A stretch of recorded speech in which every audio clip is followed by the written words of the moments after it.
Today's episode is brought to you by Renewal by Andersen of Central Pennsylvania. Renewal by Andersen offers you a better way to a better window. Go to RBACentralPADeals.com for this month's specials. A hunter fatally shot a family's dog after mistaking him for a coyote. Meanwhile, the FBI is using Facebook ads to find people who have been harassed by the Chinese government. Philadelphia is still a top bed bug city. And a couple finally said I do in their 80s. I'm Claudia Dimuro, and you're listening to Today in a PA. A hunter accidentally killed a family dog in Berks County, reports the Philadelphia Inquirer.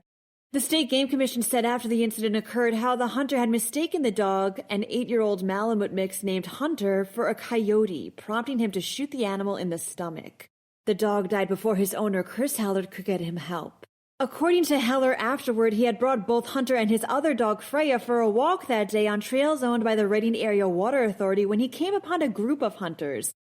Heller said how he informed them that the dogs, which were wearing colored harnesses and collars at the time, would be out of their way, and the group in turn said they would let everyone in their party know the dogs were around. Unfortunately, one appears not to have been informed, and the Hellers are still reportedly waiting for an apology. The Richmond Township family have also stated they've contacted an attorney. The FBI is looking for victims of China's overseas pressure campaign, reports Axios Philadelphia.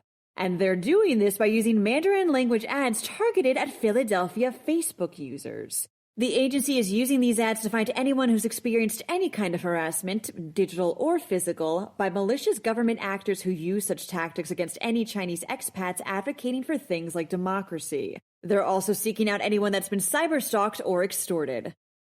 The FBI explained to Axios via statement that they're taking these efforts because, quote, many victims are not aware transnational repression is illegal. As a result, the FBI strives to educate communities about TNR, the methods used, and how to report it to the FBI. Why the FBI is targeting Philly area residents specifically remains unclear. Philadelphia has once again taken the bronze for its status as a top bed bug city, states PennLive. Orkin recently released its annual Top 50 Bed Bug Cities list, where Philadelphia still sits in the number 3 spot, just like it did the year before. The company uses the number of bedbug treatments it's had in certain areas within a year in order to gauge which locations had the most.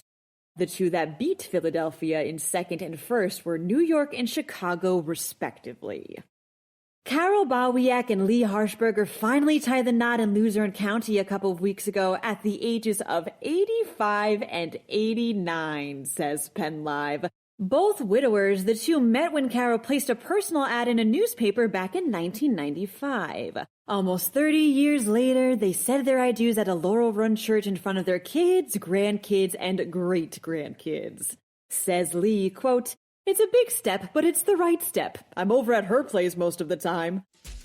That wraps up today's episode. I hope everyone enjoyed their time off yesterday. For even more news, visit PennLive.com. And please don't forget to rate this podcast and review it should you find the time. Thanks in advance, and of course, thanks for listening.